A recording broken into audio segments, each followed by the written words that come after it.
question. What makes somebody a serial killer? And indeed, more to the point, can they be caught? The reality is that they can be caught by understanding what makes them a serial killer in the first place, by delving into the dark and indeed evil world that many of these people inhabit, seeing the world as it were through their eyes. When the term serial killer was coined, surprisingly only as recently as 1977 it would seem, there were none of the high-tech processes in use that we have today, things like genetic fingerprinting or any of the techniques that we see used in crime programs like CSI. There was old-fashioned detective work and the then new science of psychological profiling. The FBI's Behavioral Science Unit, established in 1977 in Quantico in Virginia, of course made famous, I suppose, by the Silence of the Lambs stories and the fictitious character of Hannibal Lecter. It's been involved ever since, tracking down some of the most evil people in history. A new book, Manhunters, Criminal Profilers and Their Search for the World's Most Wanted Serial Killers, examines how some of the world's worst mass murderers were brought to justice. Notorious names such as Ted Bundy, John Wayne Gacy, Peter Sutcliffe, Fred West, Harold Shipman, the Boston Strangler, the Hillside Stranglers, the Moors Murderers, Jeffrey Dahmer and even Jack the Ripper are all present in this book. And their ghosts. There are many, many more. It's a disturbing but fascinating read, an insight into man's inhumanity to man, and an account of the good people who bend heaven and earth to bring these killers to justice. The author is one of the world's leading authorities on the subject, an author of over 100 books, Colin Wilson, and he joins us in studio this morning. Colin, good morning and welcome. Good morning, Gerry. Good to have you with us. Of course, there is really nothing that prepares you for the detail of this book, and there is maybe some sort of psychological fuse box that stops us thinking too much about these people and what they've done, despite the fact that many of the crimes they've committed become very well documented, become the subject even of movie scripts, of documentaries. And then you go back to a book like this, and I actually started from the back of the book by reading the Fred and Rosemary West story, and I was literally trembling with the detail and the pathological way they went about their business, their compulsion and the avarice that they had, the hunger they had for these terribly dark deeds. One thing you have, I think, discovered is that there is a link between most of these people. Yes, I noticed that the number of them who'd suffered fairly severe head injuries is pretty enormous and often quite unexpected. Jeffrey Dahmer, that serial killer in Milwaukee, cannibal killer, when the police broke in and they opened his fridge, they found a head inside his fridge and various human organs.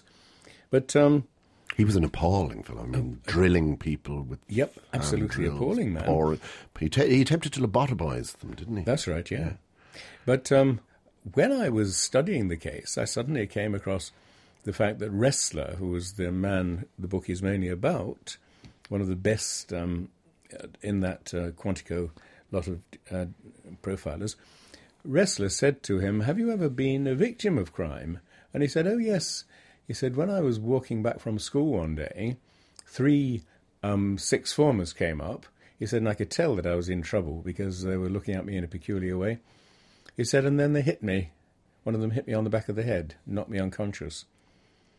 Now, that was the first time that I knew that Dahmer also had a head injury, and it was right after this, he said, that, and he didn't say this because he was trying to excuse himself, he didn't even know what he was saying, that in a class where they were dissecting a baby pig, that he first began to get this obsession with dissecting dead animals. So the blow on the head, I should add, but that a blow on the head does not necessarily turn you into a serial killer. Augustus John was absolutely no good as a painter until he dived into the sea and smashed his skull on a rock. It turned him into a genius. So it can have the opposite effect. Obviously, though, there are occasions when a head injury can do something one wonders what it is, because certainly the psychotic, the kind of person who doesn't really understand the difference between right and wrong, doesn't understand morality, and only doesn't hit you because they know that they'll maybe be arrested and inconvenienced. They don't restrain themselves because they're compelled to by conscience or morality. We can understand that, and there's an explanation, though nobody seems to really fully understand where the psychotic comes from. But I suppose it is conceivable that a head injury can hit a part of the brain that deals with compulsion. Well, there is that. There was a famous case of a man who had a nail flying out of some dynamite with which they were dynamiting rocks, and it went straight through his brain. Didn't kill him, but changed his personality completely, and he suddenly became absolutely conscienceless. And in the same way, there was an article called "They Cut Away His Conscience," which was about the operation of prefrontal lobotomy, an extremely tense person, psychotic, was given the prefrontal lobotomy operation, which turned him into a perfectly normal person, except that he just had no conscience. Just became socially completely impossible. Didn't really react to other people at all. Showed absolutely no kind of sympathy with other people. So there's something in there, but we don't know where it is. We only suspect that it may be in the prefrontal lobe, because that's what happens in prefrontal lobotomy. They sever the nerves between the prefrontal lobe and the rest of the brain. You would think then that these people would stand out like sore thumbs, almost with neon signs saying, beware, I'm dangerous, thus making them very easy to find. But of course that doesn't seem to be the case, because many of these people, Dahmer being one of them, Bundy. Now, Fred West is a different kettle of fish altogether, because he's almost simian in nature, and it seems as if he might actually hop back up to some primate family in the trees. But they don't stand out. So this makes the job of the profiler quite complex, doesn't it? Well, most of them have simply got that chameleon-like ability to adapt to the society they're in, which is, of course, just as well, since an enormous number of serial killers are sex maniacs and are simply going around sort of looking permanently at members of the opposite sex and wishing they could undress them. And I'm afraid an enormous number of males are like that anyway. Well, of course, most men have an element of that in their personality. Yeah. If you were honest, I mean, they say, I think it's every 15 seconds, the average male, though this decreases, thankfully, as you're getting older, thinks of sex. So accelerate that a bit and add to it some sort of psychotic tendency, and you've got something very nasty indeed. The Quantico guys, back in 1977, it's hard to believe that it took until that time for them to take the science of actually constructing a profile to help track down, it's inevitably to help track down one of these characters, isn't it? Well, that was largely due to the fault of one man, Edgar Hoover, who more or less invented the FBI, but was a dead hand on it. And so all of the people trained under Hoover tended to be very, very old-fashioned. And when Ressler, who joined as a sort of young recruit, came up with this idea that it might help to actually go around and study people who'd done rather weird crimes that we didn't understand, let's say Charles Manson and so on, to actually go around and examine them, the boss of the FBI at that time, that's say Ressler's boss, said, "Oh, no, for heaven's sake, we're not sociologists, we're detectives. Our job is to catch criminals, not sort of not to understand them. School teachers." Yeah. And so it wasn't, fortunately, he soon retired, and the next man along didn't like him much, and when Ressler said, "Oh, your predecessor said no, positively not," he immediately said, "OK, go ahead, try it." And now Ressler, of course, was able to wander into any prison in the States as a member of the FBI without offering any kind of credentials, simply, and see any criminals he liked. And so he took the opportunity to go around and look at all these people, like Charles Manson, Ted Bundy. There was a man called William Hirons, who was far back as immediately after the war, 1947. Had murdered a small girl in Chicago, and he was the one who written on the wall, "For God's sake, stop me before I kill more. I cannot help myself." And so Ressler went around and interviewed all these people. Now, what happens when you interview an enormous number of such people is that you gradually begin to get a kind of instinct, a sense about it.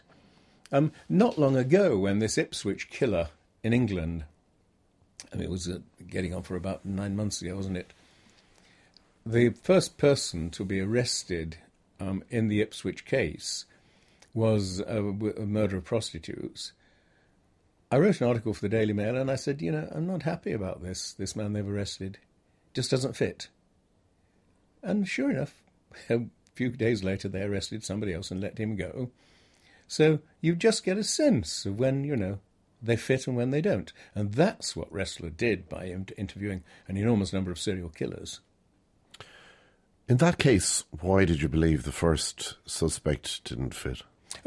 Simply, you know certain obsessive things about him, and I can't, to be honest with you now, 9 months later, remember the details that made me say, no, I don't really think it's him.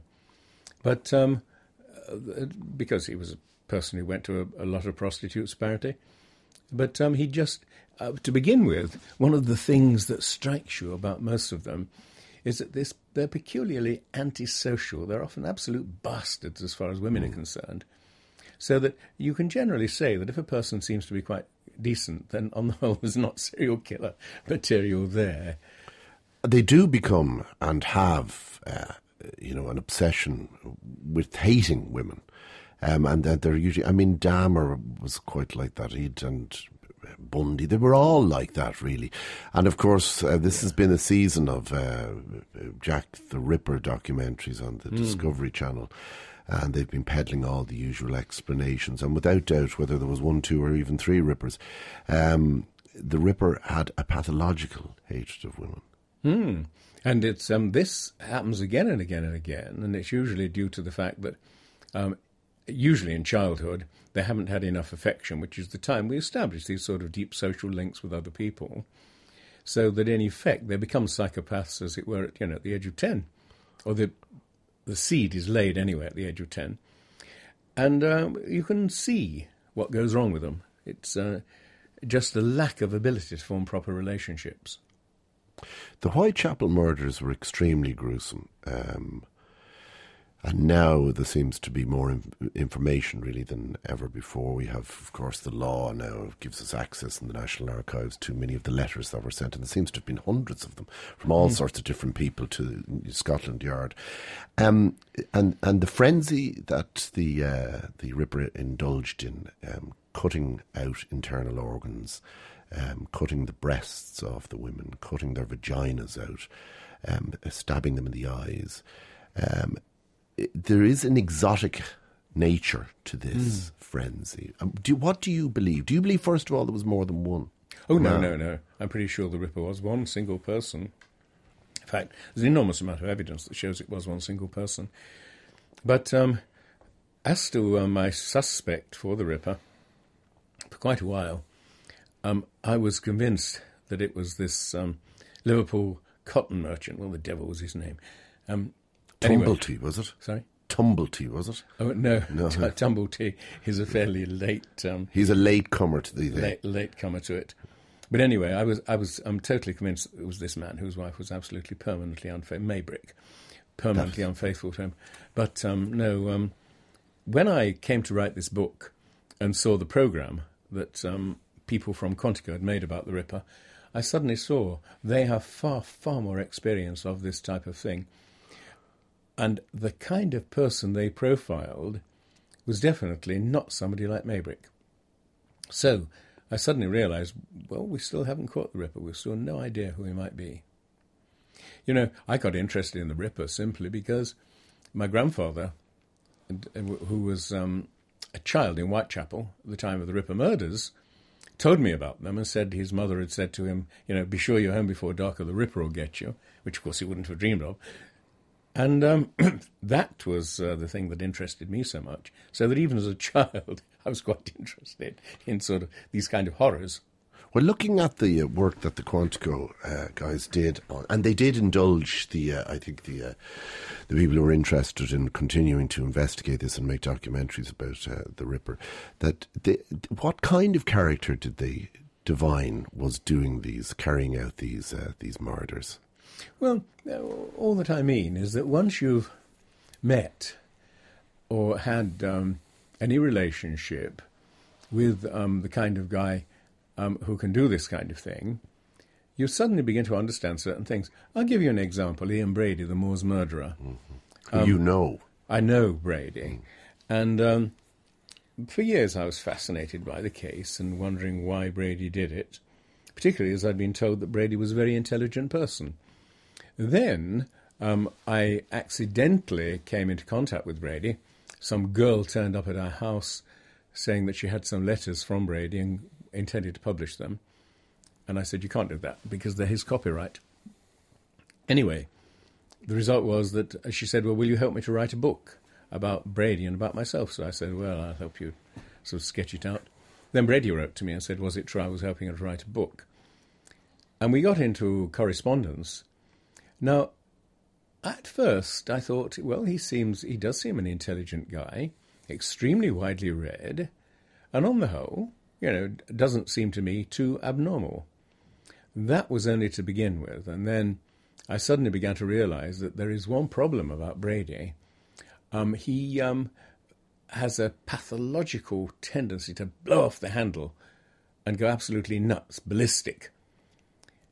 And this, in fact, is why finally we stopped writing one another. I'd actually gone to the trouble of getting a book by Brady published. I've read it. Yeah.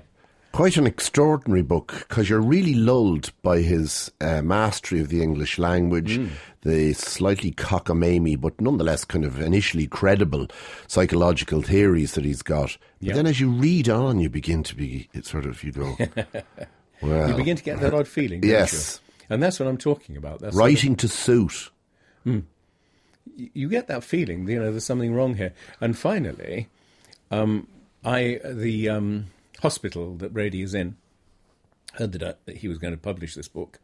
I persuaded an American publisher friend to do it, and they said they wanted to see the script first, and so we sent it off to them. But then they said, oh, well, there are one or two things in here we don't like, and they named these things. Well, as far as I was concerned, that was no trouble at all. Mostly there was stupid objections they made and untrue. But rather than quarrel with this, the publisher was getting worried, the English publisher. I said, OK, we'll change them. And so we just stuck a little note on the back of the title page saying, page 275, please ignore the word obsessive or whatever. And anyway, when the book finally came to Brady, the bugger absolutely blew his top. He screamed obscenities, apparently, for an hour and a half. Why? And because he felt that the hospital had won and he'd lost. And he's quite obsessive about this business. Of course, his hunger strike and the fact that they're keeping him alive. This is his last grand battle. That's right. Which he feels he's still losing. Now, he was an exceptional guy with very sophisticated thoughts about all sorts of things, from music, art, culture. He'd an incredibly highly developed disdain for ordinary people and felt that the muggles, I think J.K. Rowling would call them, should really be just put in a camp and gassed or something like that. And after that, though, what was it, do you believe? The thing that drove him to, with Myra Hindley, carry out these really awful murders on these children. You just put your finger on it. You just said with Myra Hindley. Wouldn't have done a murder without Myra Hindley. But that's not to say that Myra Hindley was to blame. That is to say that what you've actually got there... She was the key, was she? An interesting case of what the criminologist calls folie à deux. Murder for two. And when you get two people together of that particular sort, they go into combination like nitric acid and glycerin, forming this peculiarly powerful explosive mixture. And then suddenly they're capable of all kinds of things. Brady met this sort of rather goofy girl at the chemical firm he went to work for, sort of peroxide blonde hair and all the rest, and she thought he was absolutely wonderful. And of course, Brady at first was not in the least interested. And then when he saw that she was quite obsessed with him, of course, it was flattering for him. And he began to play her like an angler playing a fish. And obviously, because of this sadistic element in him, rather enjoying it. And then finally, they went out to a sort of dance, and he took her to somewhere or other for New Year's Eve. They went back, and he took her virginity on her grand settee. Then... Violently. Pretty violently, yes. And then after this, she was totally obsessed now by him, and all she wanted to do, of course, was to get married and have kids. This was the last thing he was interested in. So he must have thought, now, okay, what can I do? What can I do now? I've gone as far as I can sexually with her. How can I go one stage further? You know, and that is to say, he'd had sort of taken dirty pictures of her and flogged her with a whip and taken pictures of the whiplash and the lot. One stage more remained, and that is the fact that he was a paedophile. And he thought, well, let's get her to help me to grab kids. And funnily enough, she was totally brainwashed by him. She agreed to do this. She would never, of course, in her life have done a murder without Brady, and Brady would never have done a murder without her. So we got folie à deux.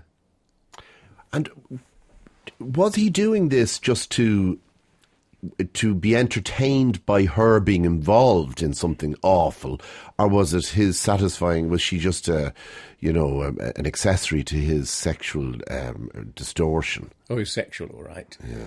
And but I don't think that he could not anyway probably have committed the murders without Myra's help, because when two people were sitting in a car, some child would agree to get in and have a lift. Yeah. And then, of course, as far as Brady was concerned, the enormous sexual pleasure of paedophilia, raping a child.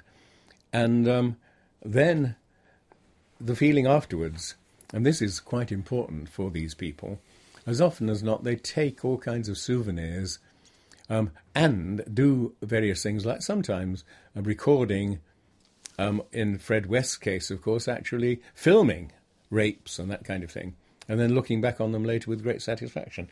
And in fact, they enter a whole kind of world which they build up around this. It becomes, as Ted Bundy once said, a project, a way of life. And this is what happened in the case of Brady and Hindley. And of course, before the digital generation, before the reality of the virtual world, these people had been creating a virtual world for themselves. Absolutely. Except there were plenty of people who suffered in the process. Now, we know that Fred West and Rose, they participated in very grotesque acts, equally comparable to what Ian Brady and Myra Hindley did. But we also know that they became very sexually aroused about each other as well during these activities. And there's one appalling description of this woman who's being tortured and beaten about the vagina, and then this excites Rose West, who then begins to have oral sex with her, and this then in turn excites Fred West to have sex with Rose. You could go, right, okay, so these guys are really working together. They're not, they're bouncing off one another, and they really need each other for these things. And it escalates and becomes worse and worse to the extent they start killing members of their own family.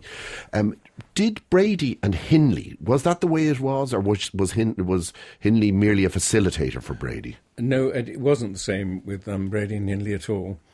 That is to say, Fred and Rose actually worked up a whole complex kind of drama. Brady and Hindley didn't actually do that.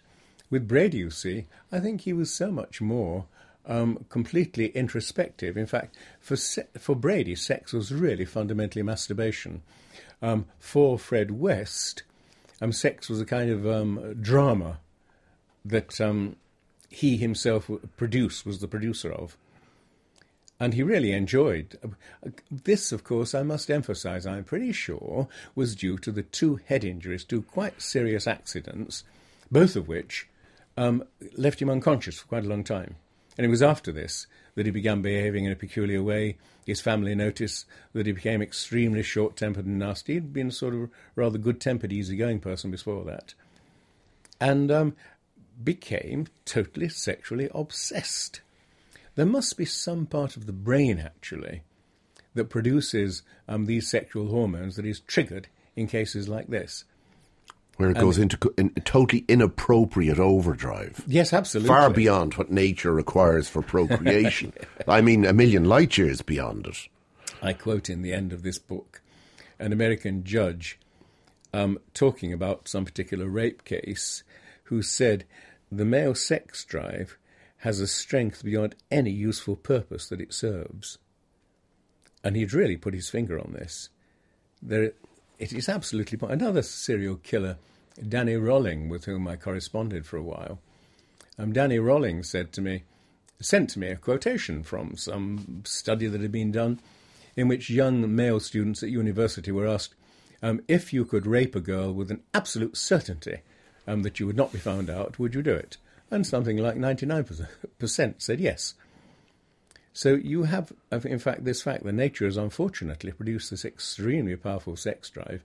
Now, one of the problems is that civilization tends to intensify it. You don't get this kind of thing in nature. You know, among animals, baboons and all this kind of thing, just never builds up to this kind of intensity.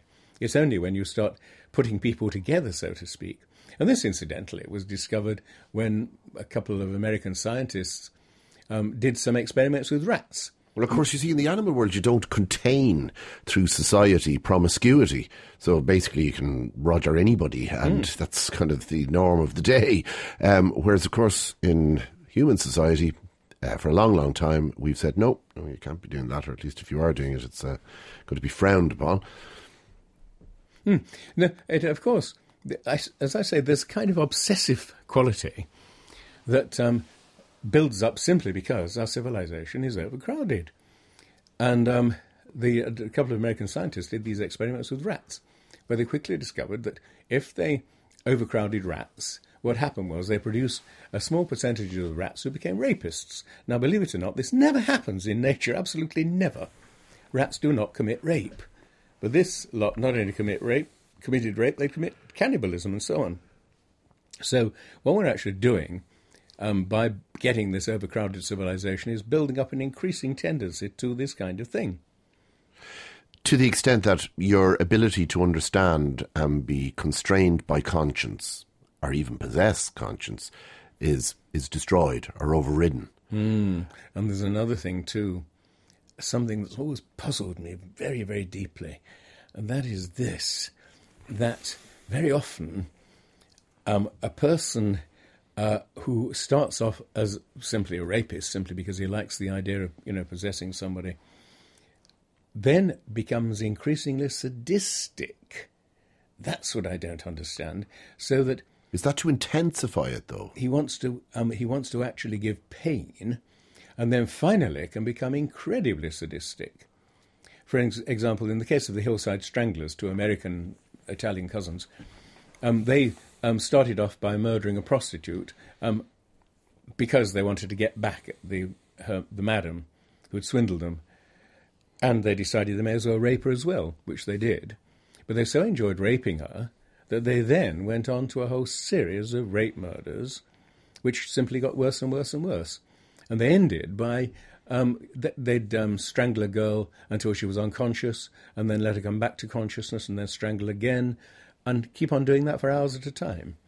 Now, this kind of thing, you can see the way that it builds up into sheer sadism, which is very strange. Something that I confess I don't yet understand, and something which is obviously due to brain physiology to some extent, like the blow on the head.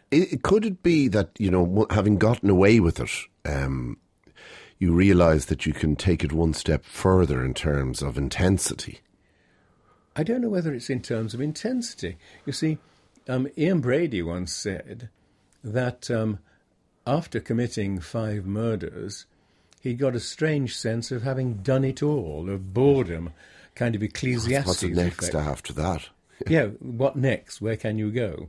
Ecclesiastes, sort of, vanity of vanities, all is vanity. This tends to happen very easily. It happened to an American killer called Leonard Lake, for example, who was killing women in some remote little cabin. And the sudden feeling of, my God, everything's gone. the feeling of being stranded in the middle of a wilderness, a psychological wilderness. Now, I think that this build-up of sadism may be nature's way of preventing this happening, the psychological wilderness. That's the only conclusion that I've been able to come to. Did Brady, for instance, in your conversations, ever understand, because acknowledging means really nothing, but did he ever understand, in your opinion, that what he had done was wrong? Well, the truth is, you see, Brady is basically a person who lies to himself. His argument, and which is, of course, a nonsensical argument, is that society is so full of rottenness and stupidity and corruption that he's perfectly justified in doing this kind of thing. And when you say, yes, but two wrongs don't make a right, you just could not get it through. I must have said it to him 100 times. But by the way, we never actually met. They wouldn't let me into the Ashworth Hospital. And we corresponded for 10 years, though. Would you like to have met him? Oh, yes, of course. And but they seemed to think, that it would be bad for him. And what they were afraid of was probably, that I would write about this. Because Ashworth really is a filthy dump. And it deserves denouncing. Of course, he wants to die now, and he's planning some sort of deal. Well, he's always wanted to die. Yeah, he says, "I'll show you where the last body is if you let me die." And of course, they won't. They can't, because it would be totally illegal. But he's always said that he wants to die, and of course, he wants to die because he says that after the 5th murder, he's had this peculiar sense that there's nowhere else to go. That life is completely meaningless and pointless. Now, that's this awful emptiness that these fellas experience.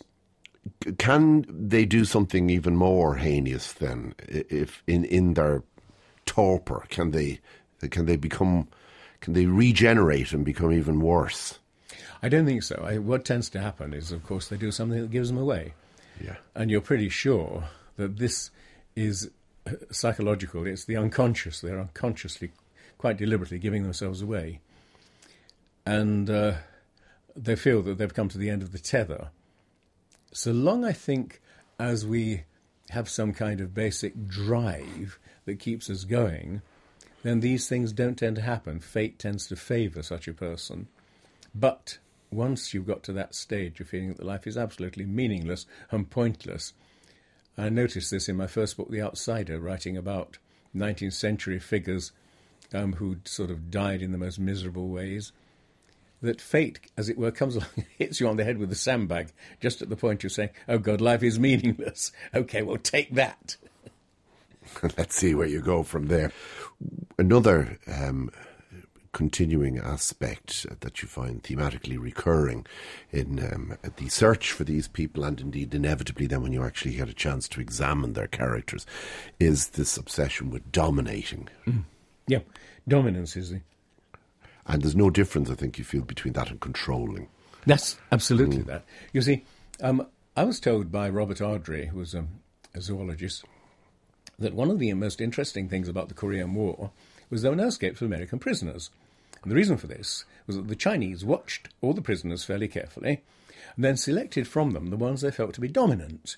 And they took those away from the rest of the group and put them in a separate compound under heavy guard. And they quickly discovered they could leave the rest of the prisoners with no guard at all. They didn't try to escape.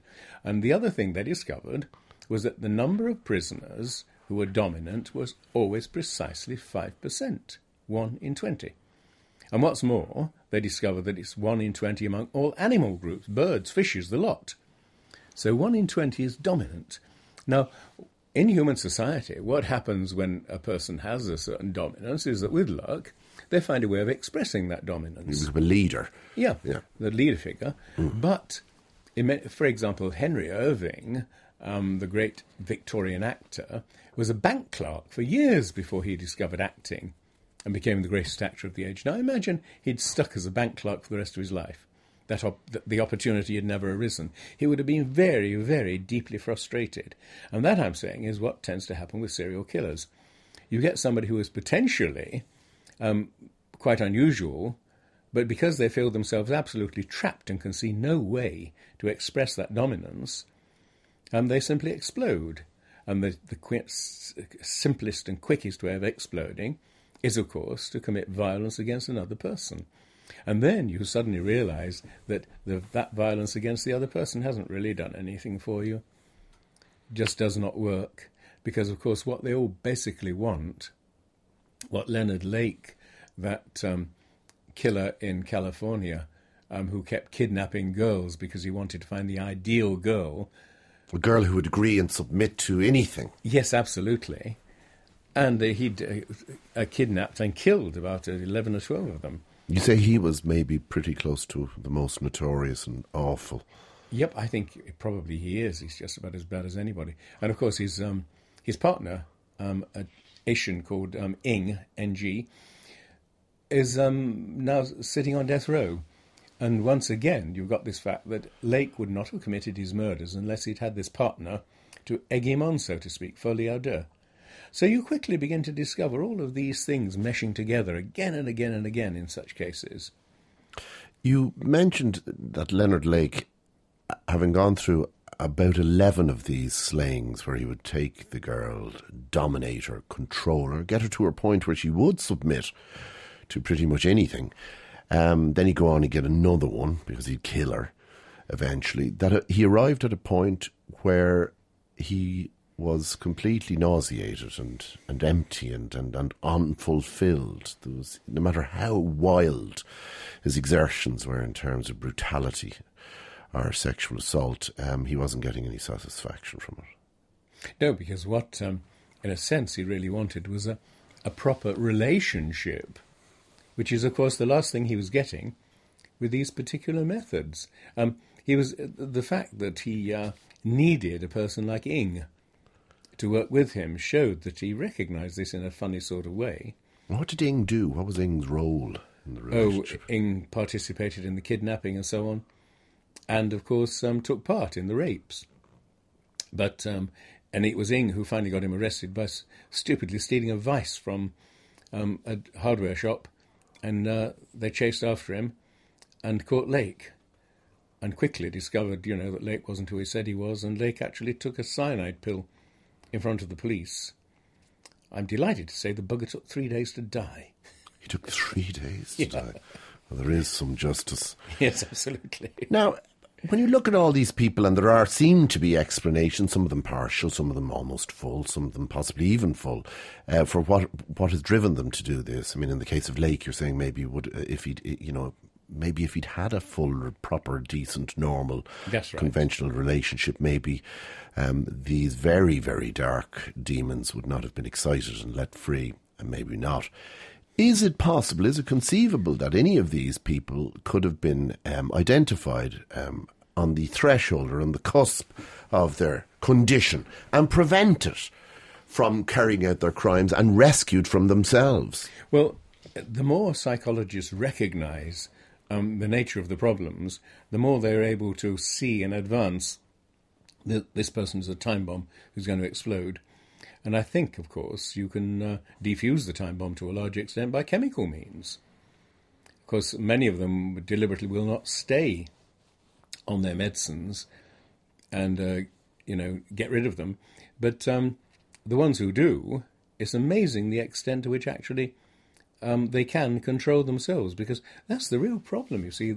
They don't like being out of control. That's the interesting thing about all of this. Well, when you take somebody like Jeffrey Dahmer and he's kidnapping somebody, and then he wanted to try and create a zombie, wasn't that what he wanted to do? And this was a sort of homosexual obsession. And he had these completely ludicrous ideas about how he would lobotomise the person, drilling holes into their brains and pouring super glue in and things like that. I mean, Could anything actually be done to make him or get him into a situation or a state of mind, whether it was through therapy, cognitive stuff, or whether it was through the application of medicine, to make him, if not a useful member of society, but somebody who wasn't dangerous? Well, you see, the real problem with Dahmer was before he started committing murders. Dahmer said later, when he was arrested, but it didn't really make any difference he said he was going to prison. He said, I shall find life completely pointless, but I found life completely pointless before I came in here. So that's the real problem, that deep sense of futility. And you can see, in the case of someone like Dahmer, who was quite intelligent, that the real problem that you've got is the frustration of some kind of drive in people. You see, I was terribly interested in an American psychologist called Abraham Maslow.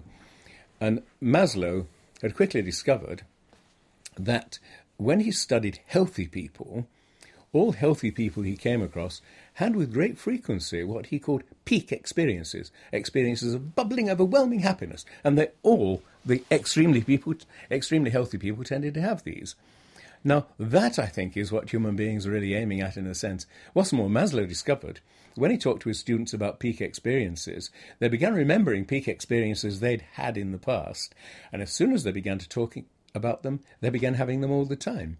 So what Maslow had done had discovered the ideal way of turning people, so to speak, into more creative people. Now, that's, I think, the kind of thing that you've got at the back of your mind when you're asking me what could be done about someone like Dahmer. In fact, you can do something about such people, but not, of course, when they've gone as far as Dahmer.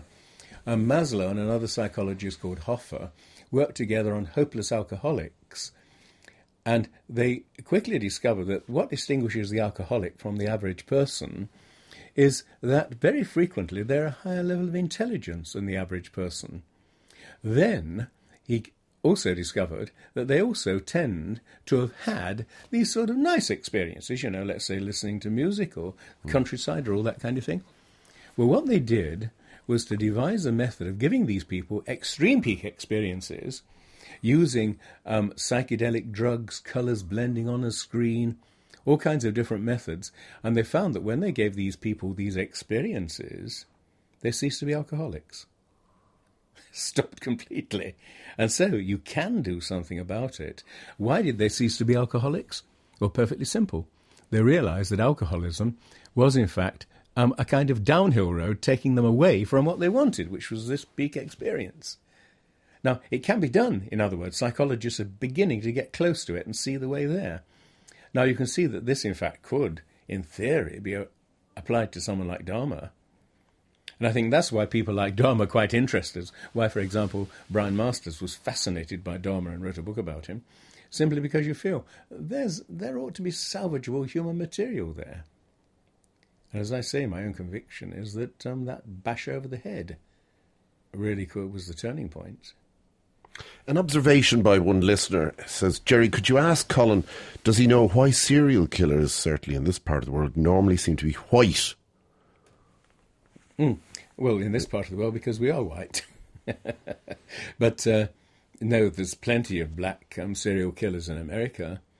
And also they share exactly the same sort of horrific syndromes as the white serial killers. One thing you do discover, I should add... So horror does not differentiate between race, colour or creed? Oh, no, not at all. But one thing that is worth noting is that the black people tend to kill blacks and white people tend to kill whites. So one of the first things an American detective investigating a case of murder will say is, the victim was white, pretty certainly the killer was white. That applies again and again and again. Just a smallish percentage it doesn't apply to. Let me go back finally to the profilers themselves. And of course, this has become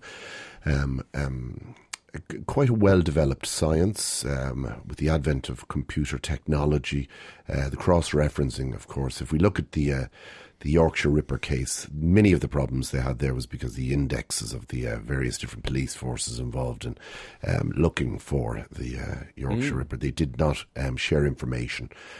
And really his identity was lying in there somewhere, always waiting to be revealed, but they just didn't have the technology to do it. Computer.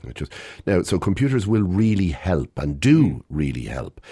In terms of whether it's Quantico, whether it's in Scotland Yard or wherever, how successful are the profilers in assisting the investigating teams? Well, I would say the rate, particularly in America, is tremendously high. And here in England, I've given one or two cases, like the railway rapist Duffy, who was more or less tracked down simply because a really good profiler actually worked out where he had to live from the rapes and from the geographical position of them. That, by the way, is a new science, this geographical profiling, which works when you've got a largish town or city.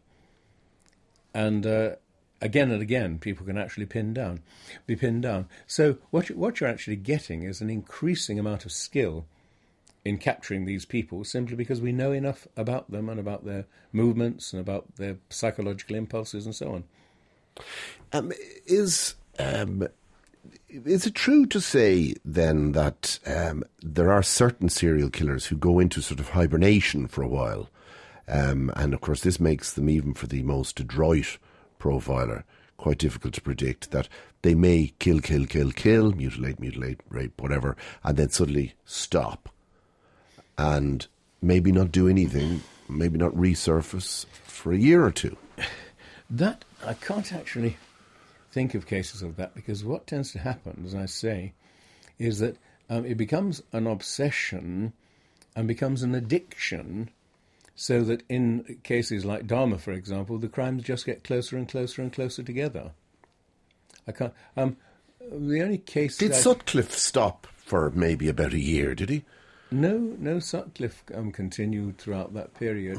The only person I can think of who might sound a bit like what you're saying was the Boston Strangler. Yes. Now, the Boston Strangler was a very peculiar example, because he was one of the few mass sex killers who actually, so to speak, exercised his compulsion until it had ceased to operate.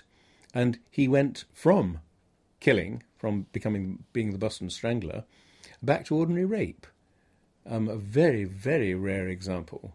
And the reason that he went back was that with the last victim, who was a rather nice girl who let him into her room and so on, he felt so guilty about what he'd done to her that, as it were, a moral sense woke up in him and made him feel, God, no, I really can't do that again. So he grew up. He grew up, through the murders. And there, of course, you put your finger on what is the basic problem with serial killers.